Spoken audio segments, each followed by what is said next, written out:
بسم اللہ الرحمن الرحیم۔ قیامت کا آنا یقینی ہے، لیکن قیامت کب آئے گی اس کا علم اللہ تعالیٰ کے علاوہ کسی کو نہیں۔ ایک مرتبہ حضرت جبرائیل علیہ السلام صحابہ کرام رضی اللہ تعالیٰ عنہ کی موجودگی میں آدمی کی شکل میں تشریف لائے اور رسول اکرم صلی اللہ تعالیٰ علیہ وسلم سے قیامت کے بارے میں سوال کیا تو آپ صلی اللہ تعالیٰ علیہ وسلم نے ارشاد فرمایا، قیامت کا علم سوال کیے گئے یعنی حضرت محمد صلی اللہ تعالیٰ علیہ وسلم کو سوال کرنے والے یعنی حضرت جبرائیل علیہ السلام سے زیادہ نہیں، البتہ میں تمہیں قیامت کی علامات بتا دیتا ہوں۔ فرمایا، عورت کا اپنا مالک جننا، ننگے پاؤں پھرنے والوں کا حاکم بننا اور بکریاں چرانے والوں کا بڑی بڑی عمارتیں تعمیر کرنا قیامت کی نشانیوں میں سے ہے۔ مسلم۔ مذکورہ حدیث شریف سے یہ معلوم ہوتا ہے کہ قیامت کے وقوع کا علم تو اللہ تعالیٰ کے سوا کسی کو نہیں، البتہ رسول اکرم صلی اللہ تعالیٰ علیہ وسلم نے صحابہ کرام رضی اللہ تعالیٰ عنہ کو مختلف اوقات میں قیامت سے پہلے پیدا ہونے والے فتنوں، پیش آنے والے بعض اوقات اور قیامت کے بالکل قریب ظاہر ہونے والے علامات سے آگاہ فرمایا ہے۔ ذخیرہ احادیث میں قیامت کے حوالہ سے ہمیں 3 طرح کی احادیث ملتی ہیں۔ پہلی قسم کی احادیث وہ ہیں جن میں رسول اکرم صلی اللہ تعالیٰ علیہ وسلم نے وقت گزرنے کے ساتھ ساتھ امت میں پیدا ہونے والے فتنوں اور گمراہیوں کی نشاندہی فرمائی۔ مثلا آپ صلی اللہ تعالیٰ علیہ وسلم نے ارشاد فرمایا، علم اٹھ جائے گا، جہالت عام ہو جائے گی، شراب کا بکثرت استعمال ہوگا، کھلم کھلا زنا ہوگا۔ اس قسم کی احادیث کو ہم نے کتاب کے پہلے حصہ قیامت کے فتنے میں شامل کیا ہے۔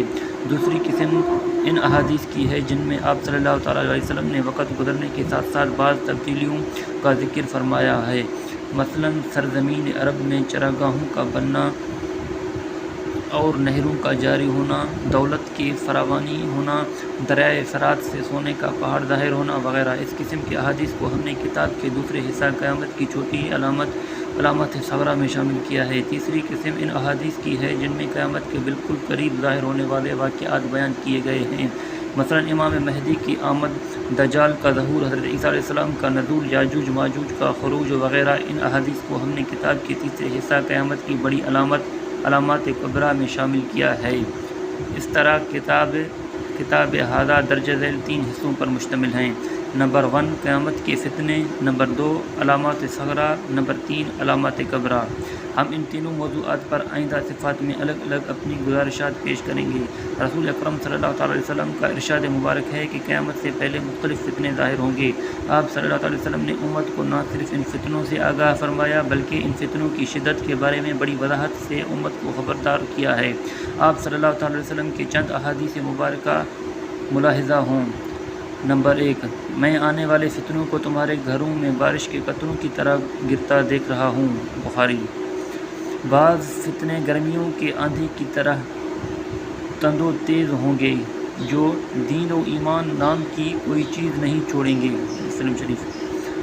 بعض فتنے ایسے شدید ہوں گے ان کی طرف جھانکنے والا بھی ان میں مبتلا ہو جائے گا، بخاری شریف۔ بعض فتنے ایسے ہوں گے جن کے دروازوں پر آگ کی طرف بلانے والے کھڑے ہوں گے، ابن ماجہ۔ یعنی ان فتنوں میں مبتلا ہوتے ہی انسان جہنم میں جا گرے گا۔ ایک آدمی صبح کے وقت مومن ہوگا اور رات کو کافر ہو جائے گا، ایک آدمی رات کے وقت مومن ہوگا اور صبح کے وقت کافر ہو جائے گا، ترمذی۔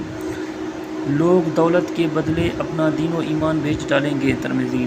فتنوں کے درمیان ایمان پر قائم رہنا اتنا مشکل ہوگا جتنا آگ کا انگارہ ہاتھ میں لینا مشکل ہوتا ہے، بازار۔ دین ایمان کے لیے اتنی شدید آزمائش بن کر آنے والے فتنوں کی تفصیل آپ کو آئندہ ابواب میں مل جائے گی۔ یہاں ہم قارئین کی توجہ ایک بہت ہی اہم فتنے کی طرف دلانا چاہیں گے اور وہ علم دین کا اٹھ جانا۔ رسول اکرم صلی اللہ علیہ وسلم نے بہت سی احادیث میں یہ بات ارشاد فرمائی ہے، قیامت کے قریب علم دین یعنی کتاب و سنت کا علم اٹھ جائے گا، مسلم شریف۔ غور کیا جائے تو علم دین کا اٹھ جانا ہی دراصل باقی تمام فتنوں کے ظہور کا سبب نظر آتا ہے۔ شرک، بدعات، بے عملی، جھوٹ، فریب، دھوکہ، والدین کی نافرمانی فتنوں کے ظہور کا سبب نظر آتا ہے۔ شرک، بدعت، بے عملی، جھوٹ، فریب، دھوکہ، والدین کی نافرمانی خیانات، فحاشی، بے حیائی، قتل و غارت، قطع رحمی، یہود و نصارہ کی ابتدا وغیرہ تمام فتنوں کا اصل سبب علم دین سے دوری ہے۔ جیسے جیسے لوگ قرآن و حدیث کے علم سے آشنا ہوتے جا رہے ہیں، ویسے ویسے لوگ گمراہیوں اور فتنوں میں مبتلا ہوتے جا رہے ہیں۔ قرآن و احادیث سے عام مسلمانوں کی غفلت اور بے پرواہی پہلے ہی کچھ کم نہ تھی کہ امریکہ میں ہونے والے 11 ستمبر کے واقعات نے اہل علم کے لیے بہت بڑا لمحہ فکریہ پیدا کر دیا ہے۔ قرآن مجید کے ساتھ کفار کی دشمنی کھل کر سامنے آ گئی۔ قرآن مجید پر پریشان خیالی کی گھپتی کسنا، کسی اجمی کا تصنیف کہہ کر مذاق اڑانا، پہلے لوگوں کی کہانیاں کہہ کر استہزاء کرنا، اسے معاذ اللہ ہذیان سمجھنا، اس کی جگہ دوسری کتاب لانا یا اس کی آیت تبدیل کرنے کا مطالبہ کرنا، یہ سب کچھ تو رسول اکرم صلی اللہ علیہ وسلم کے زمانے مبارک میں ہی شروع ہو گیا تھا۔ تب سے اب تک کسی نہ کسی شکل میں کفار کی یہ موم حرکتیں جاری تھیں۔ چند مثالیں ملاحظہ ہوں۔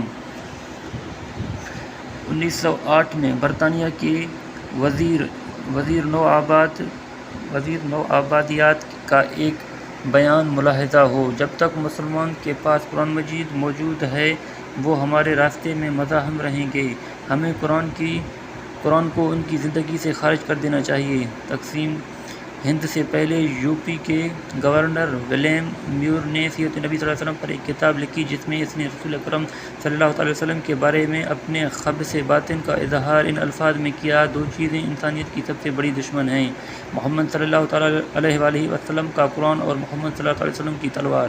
چند سال قبل قرآن مجید کا انگریزی میں تحریف شدہ ترجمہ شائع کیا گیا۔ حال ہی میں عبرانی زبان میں تحریف شدہ ترجمہ بھی شائع کیا گیا۔ قرآن آخری سچائی کے عنوان سے قرآن مجید پر انٹرنیٹ پر 30 مختلف اعتراضات کیے گئے ہیں جن میں یہ ثابت کرنے کی کوشش کی گئی ہے کہ قرآن مجید میں الہامی کتاب نہیں بلکہ حضرت محمد مصطفیٰ صلی اللہ علیہ وسلم کی اپنی تصنیف کردہ کتاب ہے۔ بعض جگہ پیغمبر اسلام صلی اللہ علیہ وسلم کے بارے میں بڑی شرمناک اور سوکیانہ زبان استعمال کی گئی ہے۔ ایک جگہ لکھا ہے: حاصل کلام یہ ہے کہ قرآن مجید فسادات سے بھرا ہوا ہے، لہذا یہ خدا کا نازل کردہ نہیں ہو سکتا بلکہ کسی فرد واحد کی پریشان خیالی اور فریبکاری معاذ اللہ پر مشتمل کتاب ہے، یا پھر مختلف افراد نے مل کر اسے مرتب کیا ہے۔ قرآن مجید کو غیر الہامی کتاب ثابت کرنے کے لیے قرآن مجید کی چیلنج نمبر 4 کے جواب میں کفار نے درج ذیل 4 صورتیں بھی تصنیف کر کے انٹرنیٹ پر شائع کی۔